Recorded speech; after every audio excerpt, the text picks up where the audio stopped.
Here we are on Yonkers Voice, and today our special guest is the Yonkers Fire Department Commissioner, Mr. Fitzpatrick. You know, these Irish names sometimes I have a little difficulty saying, but you all know him. He's the head of the Yonkers Fire Department, and the purpose of this interview is to connect you with those that are in leadership position in our city, so we can connect. We create that bridge that if you have a question to ask, this is the time. Sir, thank you for taking the time to sit with us today. My pleasure, thank you. Commissioner, 6 months, more or less, 8 months that you've been the commissioner of the Yonkers Fire Department? You're going on 10 months. 10 months yeah, already? Yeah. Time went fast. Yes. Because I remember when you were just appointed. Yes. I interviewed all the commissioners before you, just to learn about their vision, the things that they have done, how they look, you know, at Yonkers 5-10 years from now. Tell us about your vision and what you've been doing to reach that vision. Well, my vision is all about the safety and the training of the firefighters, all the men and women on the Yonkers Fire Department. We're looking at all of our equipment, our training, our apparatus, and trying to make sure we provide them with the best equipment possible. So it's a big task. We have almost 500 members on our fire department, and you know, we're moving forward. Well, you know, sometimes when I sit here or a person who's interviewing you or any other person on leadership position, we ask questions and we make it appear that reaching a certain goal is easy. But that is much more than meets the eye. So any challenges achieving or getting that equipment that you think it's necessary? Well, it does take a lot of planning and a long process, like you say. Working with the mayor's office and the city council, who have been very supportive in getting us the funding that we need. When you order a fire truck, for example, it used to take anywhere from like 1.5 to 2 years to get the truck from the time we actually received the money. These days it's taken up to 3 to 5 years with supply chain issues and everything else. We recently made some changes. We discussed them with the mayor. We came up with an alternative plan to get some delivery of some trucks quicker. The mayor gave us his full support, and we hope to get 6 new pumpers delivered in the spring of '25, where originally they weren't planned to be coming in until '26. So the pumpers are the trucks that do the majority of our day in and day out work, not only fighting fires, but the medical calls and a lot of other runs. So it's very important that we have reliable fire trucks, obviously, that can you know, be available and respond. Now, Commissioner, many people out there don't know this. I know because I have made a few interviews, I sat down with a few people, and they explained it to me. Yonkers is a unique city. Hills up and downs all over the place. It's not like you go to a fire, you know, a fire truck dealership and say, oh, I pick that truck, or I pick that truck. The truck has to be designed for the city that that truck is going to serve it, because of the hills, the curves, the narrow of the street. You want to talk about a little bit about that? Yeah, that's correct. So there's 2 types of fire trucks, basically. One's called a commercial fire truck, which is built on a commercial truck chassis, doesn't have many special qualities, and that fire truck doesn't necessarily fit our needs because of some of the things you described. So we have built what's called a custom fire truck, and that's why it takes a little longer in the building process, the specification process. Actually, we have one of our chiefs and 2 of our mechanics having a meeting today going over the construction details for those 6 pumpers I just mentioned. So, you know, besides the hills, which take into account the extra horsepower we need for the motors, the gearing of the rear end, so we have more torque to go up the hills also. Another thing is, because of the hills, is what we call the angle of approach and departure. I'm sure everybody's been in a car where they've been down a steep hill and the bottom of the car bangs on the ground. So those, we have to have special designs in the front and the back of the truck so we don't hit the trucks on the hills. Another thing, being that we're in the Northeast, is the salt. So, you know, we have to deal with issues of corrosion, not only on the body of the truck, but all the parts underneath, and so we have to really stay on top of those things. Commissioner, one of the points of this interview is to inform the city, because you know, our residents, because many people sometimes they formulate opinions not based in facts, but based on what they think the facts are. And even though I always find it amazing how your department works, the synchrony, how they do it. It's not they're there looking for fire for hoses all over the place. There is a way of doing things. And sometimes I see that there is a truck stopped and the firemen inside, and the fire is going on, and they don't come out. The criticism on my page is, why are they waiting? You want to talk about there is a system, Yes. there is a technique on how to approach a fire. Yeah, absolutely. Depending on the type of fire, whether it's a high-rise building or a tenement building, we approach it in different ways. So we send, sufficient amount of manpower to the fires, and if the manpower is not initially needed, they may be standing by either in the truck down the block, or what we prefer in most cases is to be standing in front of the building at the command post with their tools, their air packs on, ready to go into the building. So last week we had a fire, and it was kind of a questionable situation where the fire was concealed inside the walls and stuff, so it took extra manpower to go in and open up those ceilings and walls. So thank God we had the people there early standing by, and again, a layman walking by may look and say they're standing there doing nothing, but they're there in case, two primary things. They're there in case the firefighters in the building get in trouble. We have a team ready to go in and rescue them, and they're also there so when the guys inside use up all their air in their air pack and need to come outside for a break, we can't just stop fighting the fire. We have to have other teams ready to go in. Good information, sir. Now, could I be a fireman? Could I be a police commissioner? And the reason I'm asking, I'm sorry, not police, fire commissioner, and the reason I'm asking is to talk about your experience. I see you talking, very knowledgeable. You are not just the fire commissioner. You were a fireman for 33 years. You retired, and you're back here. So you're talking from experience. You understand both sides of how to approach and how to deal with the fire department. Am I correct, sir? Yes, and like you mentioned, I did come up through every rank in the department, worked in pretty much every position at one time or another. But as far as being the fire commissioner, a lot of that relies on having a great team around you, having the support from the mayor's office, the council, and also having the support of my command staff. My command staff also has, many years of experience. I don't sit down arbitrarily and make decisions. We sit down, we have meetings several times a week. We have a meeting with the deputy chiefs once a week. We have a meeting with the training staff every other week. We have a meeting about manpower. So we're constantly meeting with the different groups within the department. And again, we try to get as many ideas on the table before we make a decision. Let's transition to manpower. Yonkers is a city that it's growing. It was the fourth largest city in New York State. I believe now it's the third. Is the equation correct? Population increase, fire department increase, like you can respond to anything to a large city like ours. Are you happy, or do we need more firemen and firewomen? Well, actually, to answer your question, we have recently added new firefighters. The mayor and the union have negotiated an increase in the minimum manpower. So we do have 2 additional firefighters working every tour right now. And what we did was we put one of the extra men, I shouldn't say extra, one of the additional men on an engine company which is downtown off Riverdale Avenue, and where a lot of construction's going on, a lot of the new apartments. And another additional person was added to our squad, which is on the east side of town. And basically, they go to all the fires in the city. So we have increased our manpower, and we're looking to increase it again next July 1st also, to add an additional man. So yes, the city has been very active working with the labor organizations to come up with additional manpower and look at things that we need going forward. So, Commissioner, now that we talk about addition to the fire department, manpower-wise, we have a campaign going on right now looking for more firemen. You want to tell us a little bit about that? How can people apply?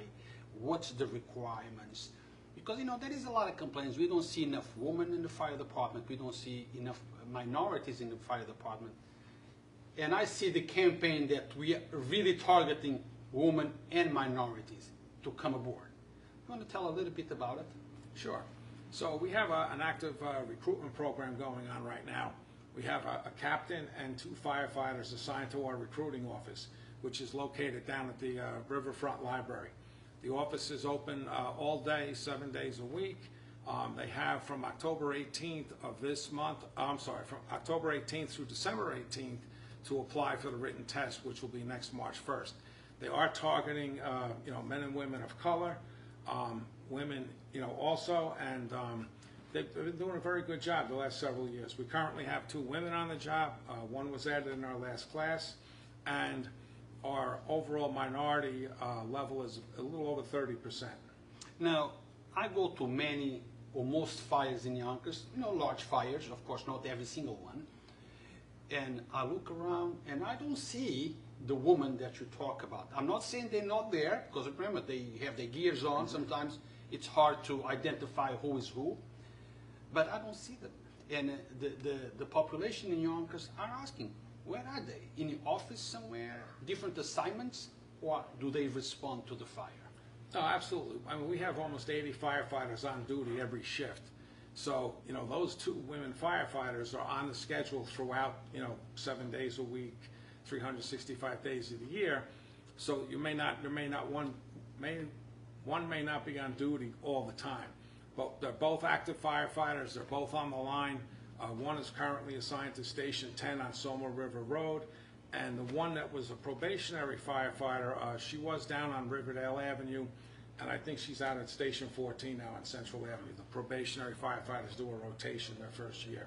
So yeah, they're both on the line, active firefighting. Now, do you have any plans to add any new company down at Station 1 in Gary Square? Because that area, with all this housing, New York State housing, that area is going to be very populated.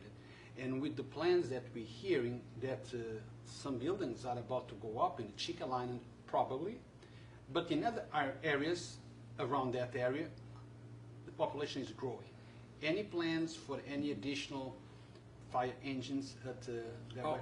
Right now, the plan is, like I said, we did add an additional firefighter to Station 3 on Riverdale Avenue. And we will be adding an additional firefighter, yet to be determined where we're going to place that person, July 1st. So we'll look at all options, see what's available, working with the mayor's office. That is being discussed, but we'll have to see where we get to at that point in July.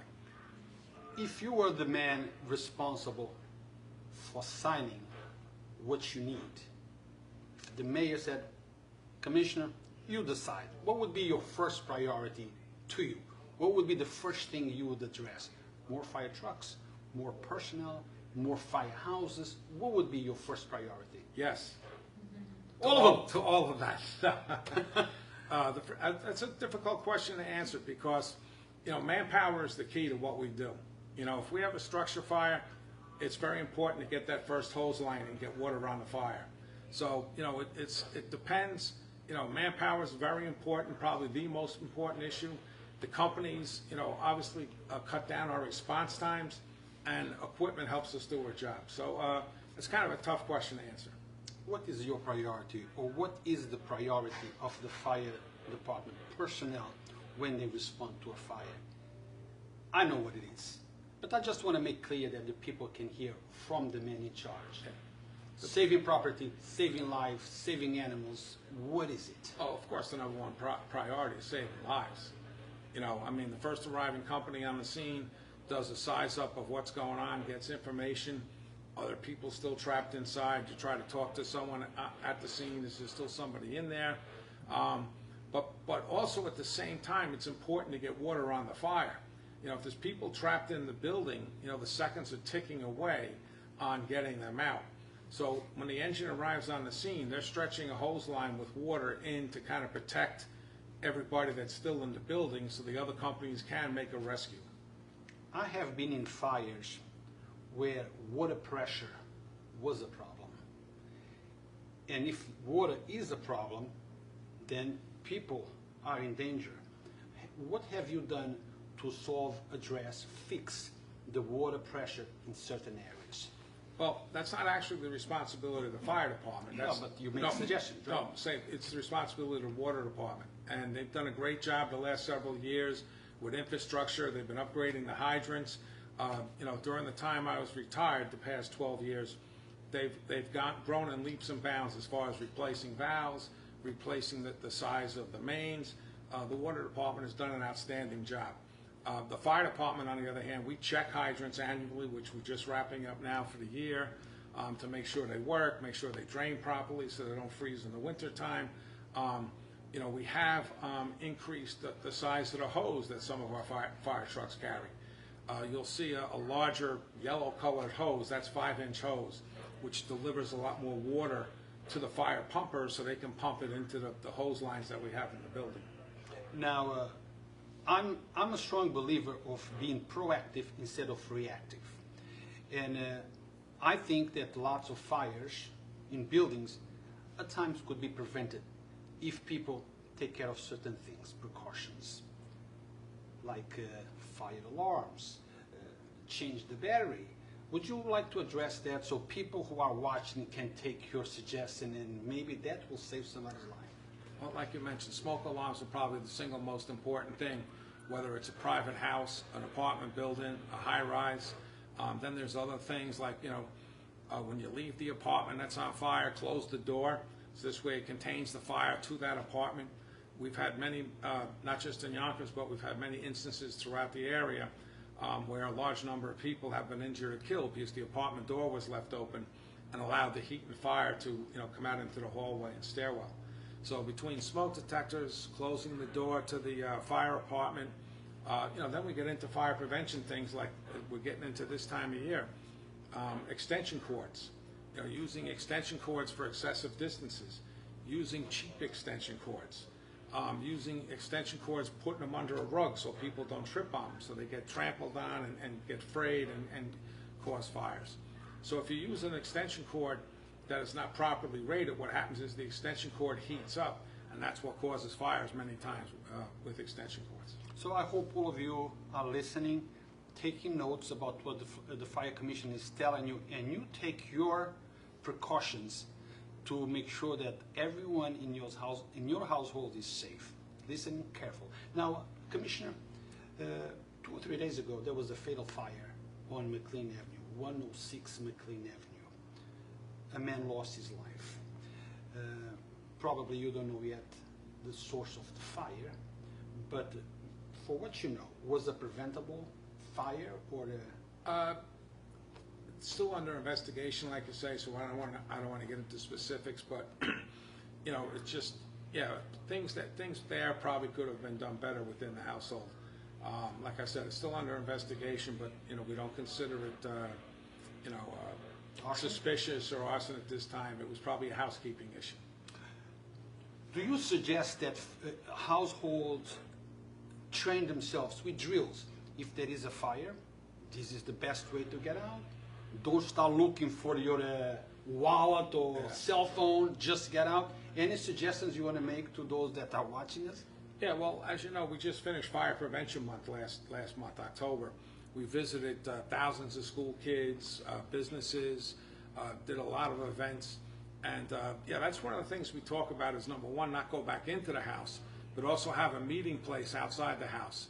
You know, whether it's, again, a private house, an apartment building, pick something, maybe it's the, you know, the yard across the street, a neighbor's yard, a neighbor's front porch. So it's very important for the family to have a meeting place outside. So this way, you know that, you know, you're not worried about one of the kids not making it out, and meanwhile, they're next door. So everybody has to meet in one place. So this way, when the fire department arrives on the scene, you can say, okay, my whole family's out, everybody's right here. So it's important to have a plan. Absolutely. It's extremely important. Anything else that you want to say, Commissioner? We're going to come to an end soon. Anything else do you want to tell the people of Yonkers, things that you feel they need to know? Well, just need to know that we have a very professional fire department that's trained to respond to all kinds of emergencies, structure fires, medical calls. There's all types of things that we respond to. Basically, when people don't know what to do or how to handle an emergency, they call 911.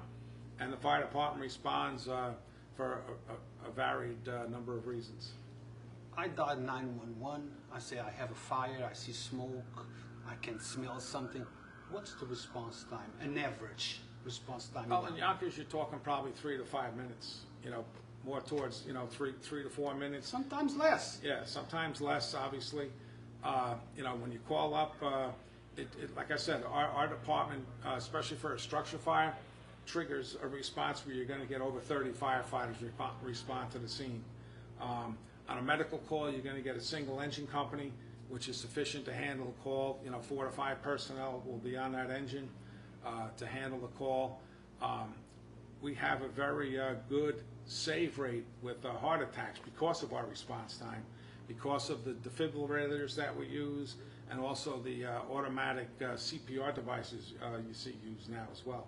Well, it's amazing, Commissioner. Sometimes I hear that call, and before I have my pants on, I can hear the fire trucks already responding. Time is essential in emergency calls.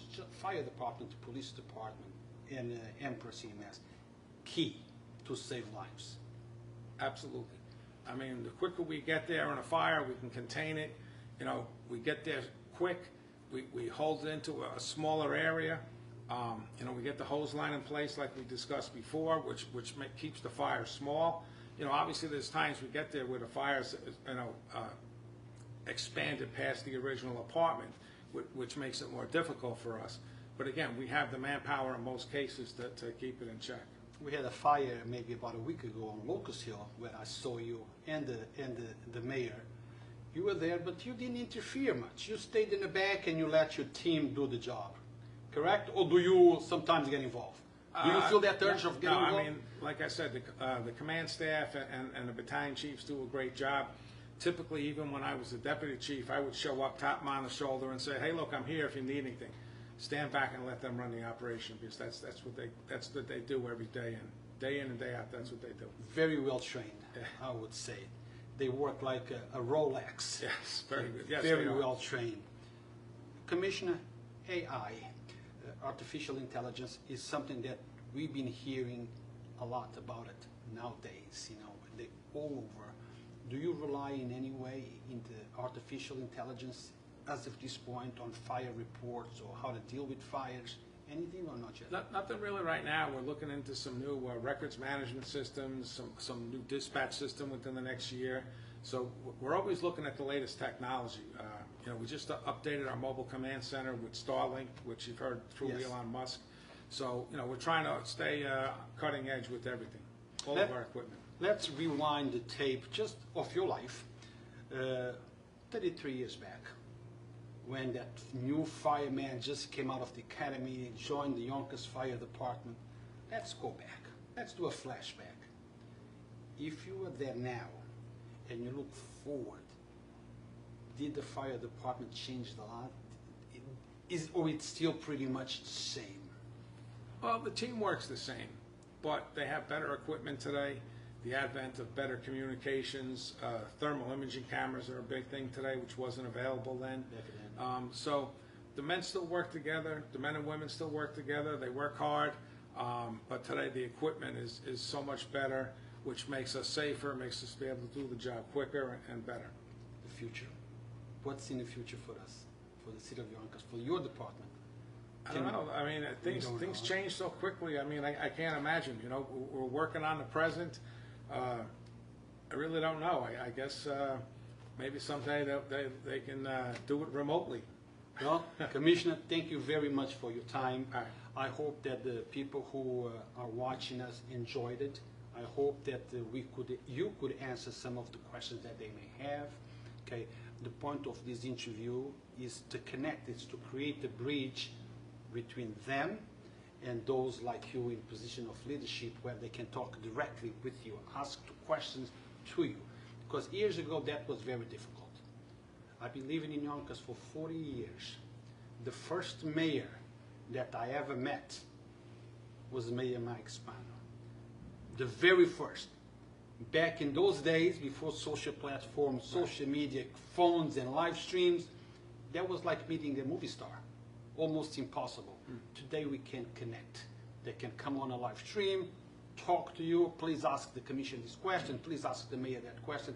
So now we have more access to those who move our city forward. Thank you for taking the time. Thank you for making this possible. And hopefully in a few months we will sit down again and talk about something else. All right, great. Thanks for the opportunity. Thank you, sir. All right.